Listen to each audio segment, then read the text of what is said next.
Alors, nous voici maintenant rendus au troisième type de texte, le type descriptif. Alors, le type descriptif, c'est des textes qui décrivent des êtres, des choses et des lieux. Alors, le mot-clé ici, ce serait bien sûr « décrivent ». Hein? Ils décrivent des êtres, des choses et des lieux. Alors, la fonction du texte descriptif, c'est un texte à dominante descriptive. Alors, ça ne veut pas dire qu'il n'y a pas d'autres fonctions, mais sa fonction principale, c'est la description. Donc, dans ce texte, on donne des caractéristiques d'un être, donc d'une personne, d'une chose, d'un lieu, d'un personnage, d'un sentiment.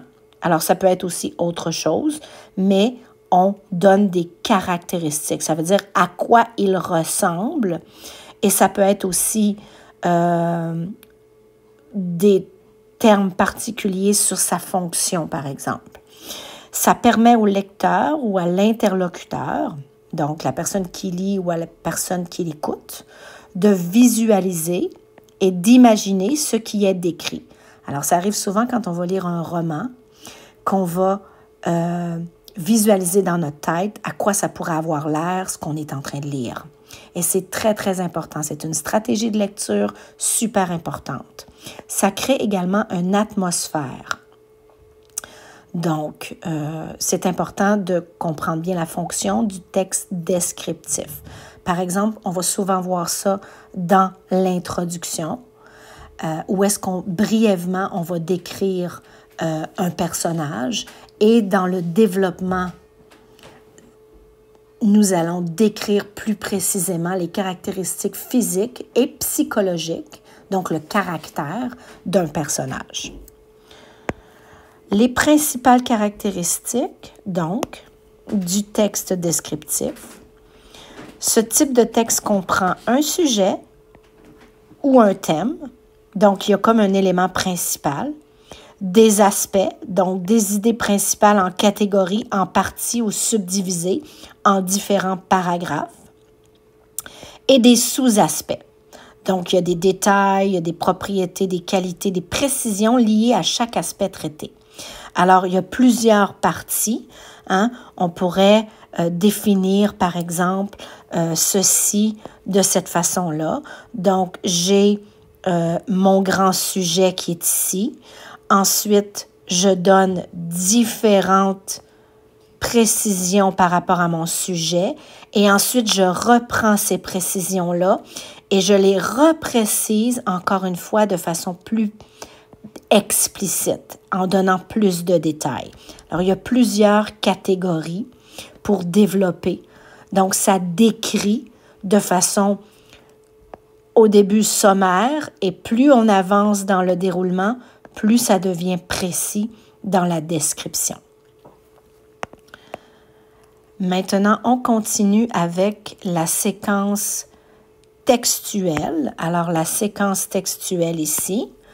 Alors, c'est une séquence bien sûr descriptive parce que c'est la séquence dominante. Ça contient une introduction, donc ça présente brièvement, ça veut dire rapidement, en peu de mots, le sujet. Ensuite, il y a un développement, donc c'est-à-dire les idées principales et les idées secondaires qui sont énumérées. Et la conclusion qui donne une synthèse des aspects et une ouverture. Donc, une ouverture, ça va souvent se terminer par une question ou une citation ou une quote, qu'on dit en anglais, qui va permettre à l'auditeur ou au lecteur de réfléchir.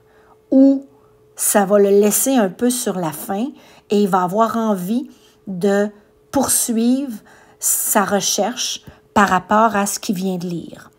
Donc, pour susciter une réflexion. Donc, ça, c'est vraiment la séquence textuelle qui est utilisée dans le texte descriptif. Maintenant, les outils linguistiques. Alors, les temps de verbe qu'on emploie dans le texte descriptif sont le présent et l'imparfait. Les marqueurs de relation utilisés, donc les marqueurs de relation, comme je le rappelais dans la première vidéo, ce sont des mots qui font des liens entre les paragraphes, entre les phrases, dans les phrases elles-mêmes, entre les mots. Donc, j'utilise les marqueurs de relation d'espace et de lieu, et ici, je donne des exemples, et des marqueurs de relation de temps. Au niveau de la syntaxe et du vocabulaire, c'est un vocabulaire qui est relié aux 5 sens. Il y a des adjectifs en grand nombre dans ce texte parce que les adjectifs viennent préciser les noms et les verbes. Alors, bien sûr que quand je décris, plus j'utilise d'adjectifs, plus c'est précis. Et il y a des verbes attributifs. Donc, des verbes attributifs, c'est des verbes d'état. Être, sembler, paraître, devenir, rester, avoir. Des verbes de perception, voir, entendre, ressentir. Des compléments du nom. Des subordonnées relatives. Évidemment, on va tout voir ça pendant l'année, mais tu sauras que ça se prête bien à ce type de texte. Donc, on nous donne des exemples également d'apposition. Maintenant, pour continuer, les procédés employés. Donc, on a les procédés graphiques. Alors, typographie pour mettre en valeur un mot, une idée, la disposition physique du texte. On a des procédés lexicaux, syntaxiques, stylistiques, prosodiques et visuels. Et si tu remarques, ce sont à peu près les mêmes procédés qui sont employés dans chaque texte, mais de façon différente. Et c'est ce qu'on retrouve ici dans la description qui est juste à côté de chaque procédé. Et pour terminer, les genres de textes que tu pourras aller consulter à partir de la boîte à outils de ton Classroom. Tu pourras cliquer sur le mot « genre ». Ça va t'amener à des caractéristiques plus précises de chacun des types de textes à dominante descriptive. Ça peut arriver que ces textes-là se retrouvent dans d'autres types de textes, ces genres-là, mais ils ont une dominante descriptive. Alors, le portrait, le guide touristique, la publicité, la petite annonce dans un journal ou dans une revue web, une fiche technique, un dépliant, une fiche d'information ou de directive, un documentaire, un guide touristique, un ouvrage scientifique, un itinéraire, des notes de cours, des diagrammes, des descriptions littéraires, des descriptions à l'intérieur d'un roman. Alors, voilà, ce sont tous des genres qui s'associent à la dominante descriptive. Ça termine l'explication des types de textes descriptifs.